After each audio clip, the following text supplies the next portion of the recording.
In light of recent events,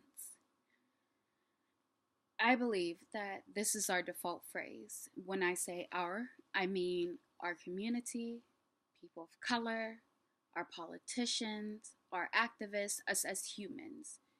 In light of recent events, in light of a recent tragedy, due to a recent loss, we have these conversations.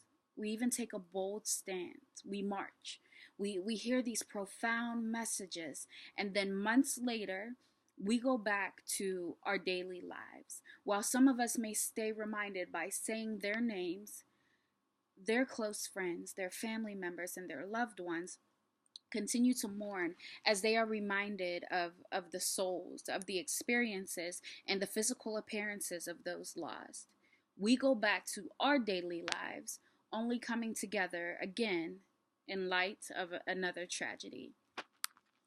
Please know that this is not a criticism of our community, of the amazing work that activists and some of those positioned in power have accomplished, even those who are regular people like me, just trying to make it somewhere I can make an impact and touch a life, working on myself so that I can be light in such a dark world. This is just, it's my pure reflection, my guilty moment and reactionary thought to losing another young life. So I won't speak on the details of the incident. I, like many others, have downloaded my information through various media sources, Facebook posts, comments, and opinions. I didn't know Antwon Rose, but I know what he represents. He represents my husband. He represents my son. He represents my daughters.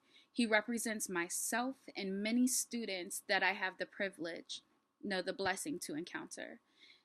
His situation represents many others like Leon Ford and Jordan Miles and Trayvon Martin. Too many situations that have started to define a trajectory of life for Black life in America. How is it that God, right, is the ultimate source of power, but we have allowed people to decide the value of life and whether or not it serves any purpose?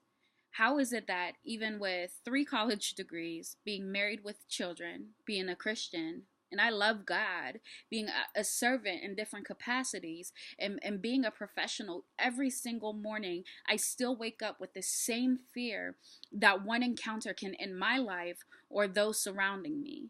And I don't say that to brag or say that I'm better than or more deserving of life than others. I say that because understanding this system we live in and striving to do well, it seems like, ironically as it is, despite the content of our character, the same system has decided that contingent on the color of my skin, my life has been pre-valued in the negatives.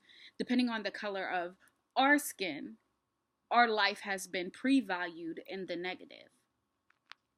So I believe that through God, we are victorious and we're destined for greatness. I believe that we have the power to shift this narrative. I believe that unity is power and that we have to be proactive in our unity.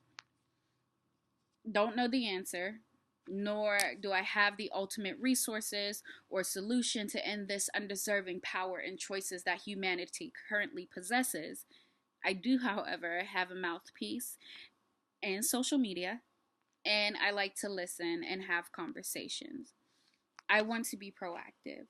I believe that as we consistently talk about not just the tragedies and issues of our human world, but also shed light on the positive things that are happening, the opportunities our youth have to thrive and succeed in safety and peace, to keep a healthy conversation going, unity will build, relationships will grow, and barriers that even we as people have allowed to intercept our peace, the way we look at each other, the way we support each other, the opportunities we provide to each other, those barriers will fall. If it's a small group of us, or if the conversation reaches more to build positive networks, I believe it is important to have an ongoing conversation. Being intentional and proactive about who we are and our purpose as we serve each other and grow within ourselves. So let's talk.